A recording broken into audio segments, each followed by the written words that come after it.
અમદાવાદના નરોડા જહાંગીર બ્રહ્મ સમાજની વાડી ખાતે ભક્તિમય માહોલમાં પ્રથમવાર ભવ્ય સુંદરકાંડનું આયોજન કરાયું હતું, જેમાં શર્મા પરિવાર, સમાજજનો અને મહેમાનો જોડાયા હતા.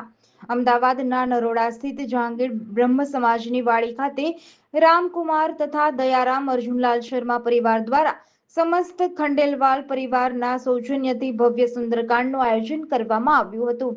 કાર્યક્રમમાં પરિવારજનો, સમાજના આગેવાનો તથા મોટી સંખ્યામાં ભક્તો અને આમંત્રિત મહેમાનો ઉપસ્થિત રહ્યા હતા. આચાર્ય નિમેશ મહારાજના સાનિધ્યમાં સુંદરકાંડનું ભાવપૂર્ણ પઠન કરવામાં આવ્યું હતું. આચાર્યની મધુર વાણી અને ભક્તિમય વાતાવરણથી સમગ્ર કાર્યક્રમ સ્થળ આધ્યાત્મિક માહોલમાં રંગાઈ ગયું હતું. આ કાર્યક્રમ દરમિયાન ભગવાન શ્રી હનુમાનજીની હનુમાન ચાલીસા તથા વિવિધ ભજનોનું પણ આયોજન કરવામાં આવ્યું હતું. ભક્તોએ શ્રદ્ધા અને ભક્તિભાવપૂર્વક સુંદરકાંડ પાઠ તથા ભજન કીર્તનમાં ભાગ લીધો હતો. આ પ્રસંગે ભવાનીસિંહજી શેખાવત, પ્રમુખ અન્ય ભાષાભાષી સેલ, ભાજપ અમદાવાદ, રાજેન્દ્ર પ્રસાદ જહાંગીર, પ્રદેશ અધ્યક્ષ ગુજરાત, અખિલ ભારતીય જહાંગીર બ્રાહ્મણ સમાજ, જયેશભાઈ પ્રજાપતિ, મ્યુનિસિપલ કાઉન્સિલર નરોડા સહિત સમાજના આગેવાનો અને મહાનુભાવો ઉપસ્થિત રહ્યા હતા. હું રાજપાલ શર્મા, જહાંગીર બ્રાહ્મણ સમાજવાડીનો અધ્યક્ષ નિમાયો તે હેતુથી સુંદરકાંડ પાઠનું આયોજન કરાયું અને એમાં સમસ્ત જહાંગીર બંધુઓએ હાજરી આપીને આ કાર્યક્રમને ગૌરવ આપ્યું.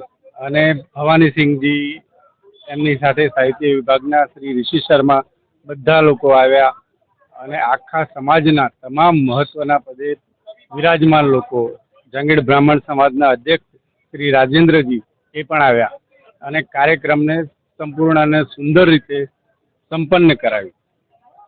આ એક તો અમારી સમાજવાડીમાં બહુ ટાઈમથી કોઈ સુંદરકાંડનું પાઠ કરાયું નહોતું અને એક પોઝિટિવ વાઇબ્સ આ આખા સમાજવાડીની અંદર આવે તે હેતુથી અને અમારું જે ખંડેલવાલ પરિવાર જે છે આખા અમદાવાદમાં એ એક જગ્યાએ એકત્ર થાય એના માટે આ આયોજન કરાયું હતું.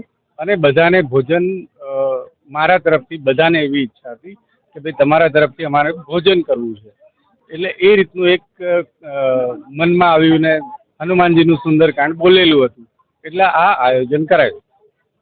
સમાજને વધારે તો હું બહુ નાની ઉંમર છે, કહી જ ના શકું, પણ આ રીતના આયોજનો થતા રહે કાયમ અને બધા એક જગ્યાએ ભેગા થાય અને મળીએ સમાજની અને વાડીની ઉન્નતિ કઈ રીતે થાય એના વિશે ચર્ચા થાય, ભેગા મળીએ તો મતભેદો દૂર થાય અને એક સાથે ભેગા મળીને સંપ થાય, બધાનો સંપ આખા સમાજનો થાય, તે હેતુથી આ કાર્યક્રમ.